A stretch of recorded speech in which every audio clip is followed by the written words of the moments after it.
Hi everyone, this is Kate with Splashes of Joy and Sunshine, and this is your Oracle reading and Gemstone reading for Thursday, August 22nd. Today I'm working with The Wisdom of the Hidden Realms by Colette Baron Reed, and I will be pulling one card from the Earth Magic deck by Stephen Farmer.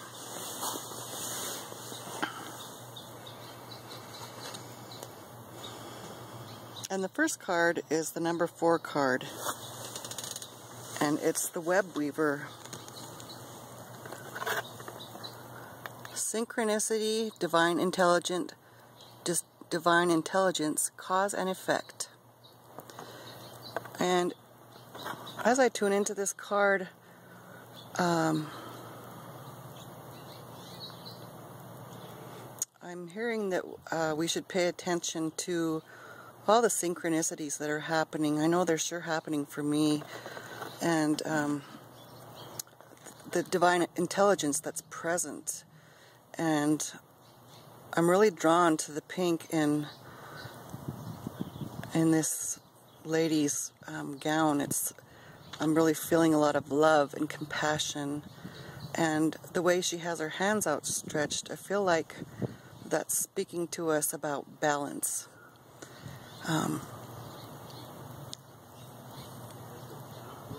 That the balance, there's yin, there's yang, there's polarity, positive, negative, and that we should really concentrate on balance in all things. Balance in the spiritual, balance with our spiritual work and being here on earth. And I see this veil down here at the bottom, and it's really speaking to me about how thin the veil is right now, how it has become so thin by the raising of our vibrations, and just to take note of that it seems to be, for me at least, it feels like it keeps getting easier and easier to communicate with the divine, because that veil has gotten so much clearer.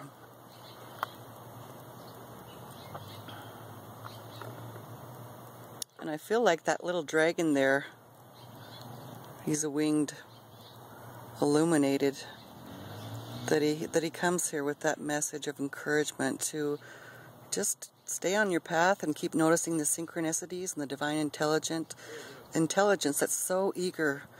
The spirit guides and the divine intelligence just so eager to work with us, and just to remember to ask for their help. You know, we have our free will, and we need to ask and give permission for their help. So, yeah, that's...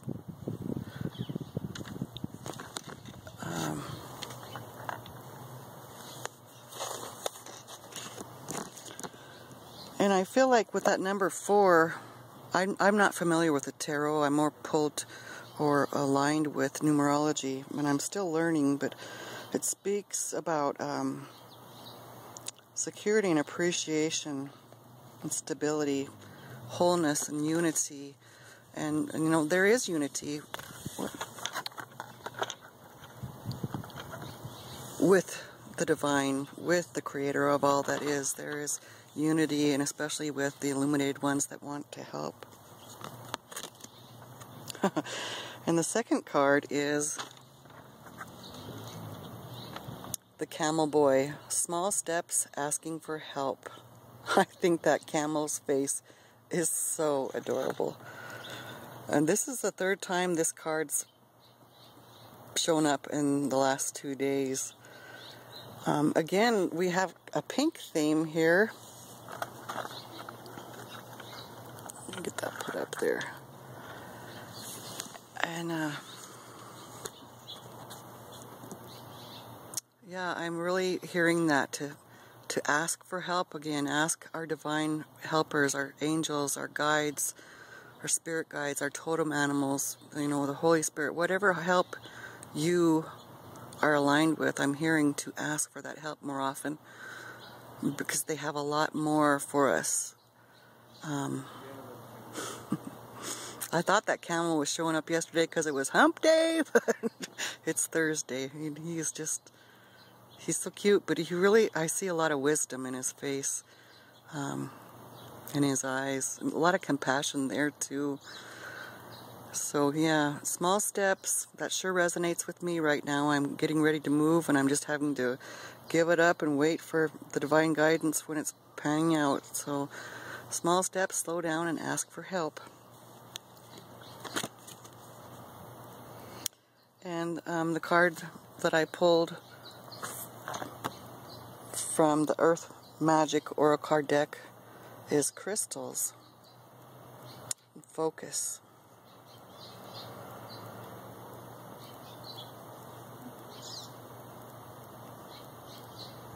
And I feel with this card, the message is for us to work with our crystals and gemstones. But I really feel that there are spirits within the crystals and the gemstones that are also very eager to work with us. And this pink and this purple, it feels very peaceful, very loving, very compassionate. And in working with your gemstones, or if you don't have any and you're interested in getting them, I have been taught that there's certain crystals and gemstones that are aligned with us, and that, you know, when you're in a store or whatever, selecting them, holding them, finding the one that speaks to you, that calls to you, that resonates with you, that you can feel, you put it in your left hand and feel that vibration. That they are very, very, very helpful in helping with the focus. That's really a great message. And I just love, I don't know how well you can see, get some light on that. Well, anyway, the blue and green of the waters feels very healing to emotions. So I'm feeling like if you're going through something emotional, or you need some emotional healing, to work with your gemstones and communicate with them. Ask them for help in healing.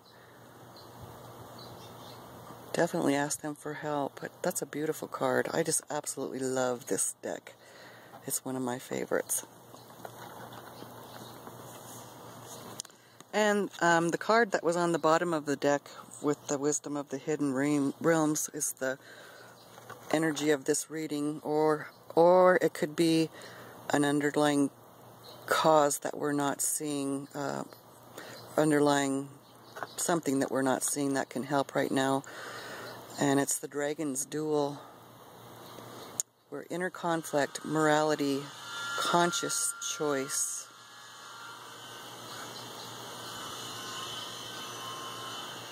I'm just tuning into this card. And I feel like, you know, this card it's come up because of, it's reminding us to be of good morals. High morals, high ethics, integrity, and to surround yourself of people that are like-minded in that way.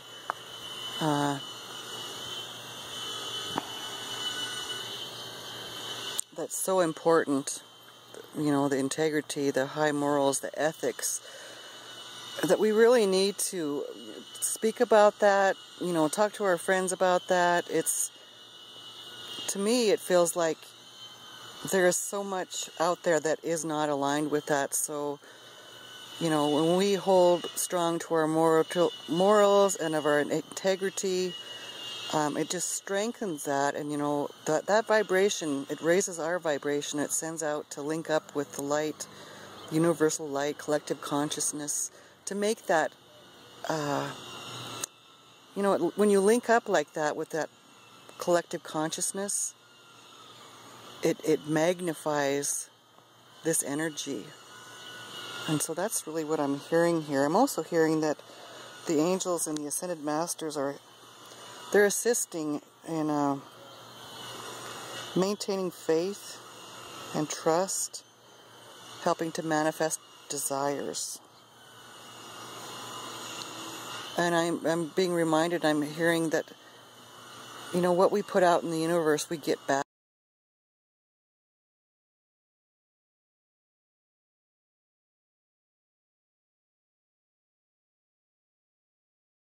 can, even if it's in the grocery store, even if you smile at somebody that looks like they're down, having a bad day, that can make all the difference in the world for that person and turning things around. Just that someone has caring and compassion, and to just really resonate from a place, from a place of your heart with compassion for everything, for earthly things, for other people, animals. Yeah, that's just really what I'm hearing here. And the gemstone I drew for today is the rose quartz. As you can see, I've got a candle burning there that's rose quartz, and a piece there to the left, and this is a tumbled piece of rose quartz, and it really makes me feel the presence of Holy Mary, Mother of God. She has so much compassion and love. This can really help healing. It's a very healing stone for matters of the heart. So this, to me, this is one of the, what do you call that?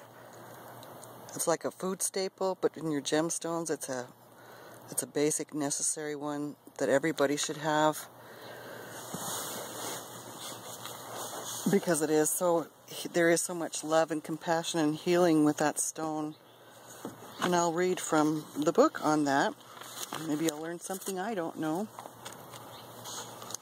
It's this pink rose quartz aligned with the zodiac sign of Taurus. It's aligned with the planet of Venus, and the element is Earth.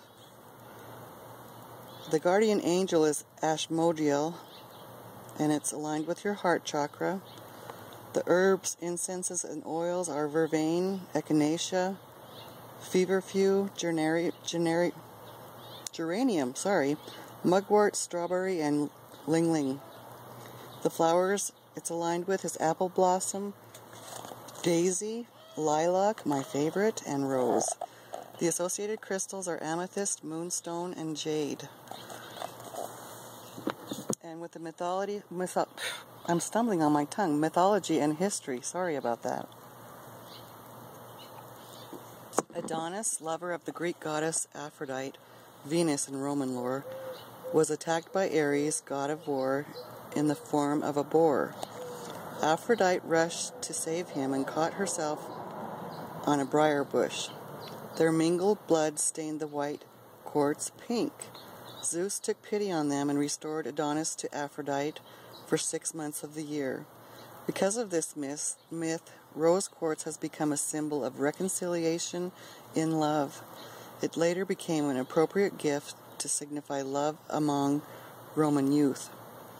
Rose quartz is associated in modern ritual with Isis.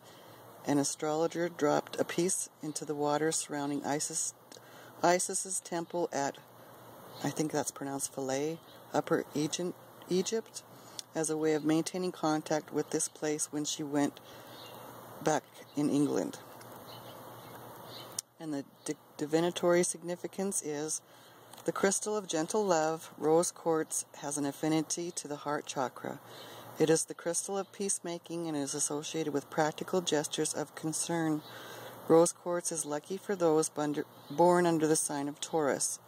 The heart stone, rose quartz, is the crystal of reconciliation. It indicates that you may become a peacemaker either with your family or at work. But be sure not to be hurt by the combatants.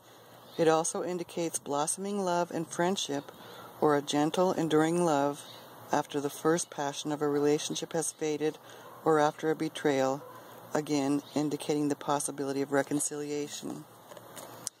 Healing properties and the environment. Rose quartz is essential for healers. It will ease pain or tension, cuts or bruises, and emotional wounds, such as grief, stress, fear, or anger. It keeps away nightmares and helps to avoid addictive behavior, especially food disorders associated with a poor self-image. Rose quartz can initially release suppressed emotions. If you can allow these feelings to flow from you, perhaps symbolically casting very tiny rose quartz shards into flowing water, you will experience a sense of freedom. Circle a picture of a war-torn place with a piece of rose quartz while you recite a prayer for peace. Bury a piece in a polluted area. I really like that idea. Uses at work and home. Rose quartz is an excellent stone for bringing peace. If a phone call unexpectedly becomes confrontational, circle a rose quartz anti-clockwise, which I think means counterclockwise, around the phone as you speak to absorb negativity. It is also good for ongoing protection against intrusion or spite. Place a large piece of unpolished rose quartz with a pointed end in your personal workspace. You can normally have the point facing a wall, but when an unwelcome intrusion comes your way, turn the crystal towards the unwanted visitor. The crystal will not harm, but merely act as a barrier. The intruder may stop, look puzzled, as if trying to remember why he or she wanted to bother you, and go off. And the properties with children and animals, known as the children's stone, because youngsters will instinctively choose rose quartz out of a number of different ones if they have a headache. An unpolished chunk of rose quartz beneath a baby's cot will soothe restlessness and fretfulness. It's also good for teenage angst. A rose quartz can help a girl through the early stages of blossoming womanhood, as it is very good for increasing healthy self-love and self-esteem. Rose quartz is an excellent stone for animals who have been obtained from a rescue center who may be traumatized, or for strays. It is also useful for pregnant animals and their young. Water in which a rose quartz crystal has been soaked for 8 hours can be given to a calm, hyperactive animal. And while I'm saying that, I keep hearing rose water. I know you can make rose water out of rose petals, but I'm hearing that we can make rose water with the smaller crystal quartzes like this. Put it in some water and maybe in a spray bottle. Let it sit there, for half a day or as long as possible. It'll increase, and it'll have that energy of all the properties and the love and the compassion. And you can use that as an aura spray, or just a spray and mist over yourself. A refreshing, loving mist is what I'm seeing. And just listen to it. When you do that, you listen where to put it, what to put it in, how much water, and so forth. Just listen. Ask it to communicate with you in making your rose water. So yeah, I hope that is helpful and that you enjoyed learning, or if you're already knowledgeable with the rose quartz, and maybe there was things brought up that you had forgotten about. I know there was more that I gained from this book. I'm sure thankful for that, and I hope everyone has a great Thursday, and that you are full of peace and light and love, and that you share that peace, light, and love with all that you come in contact with. Just state the intention in your heart that that's what you want to put out into your energetic field in your aura, and you'll be amazed at how it affects your environment. So have a great day, and we will talk to you soon.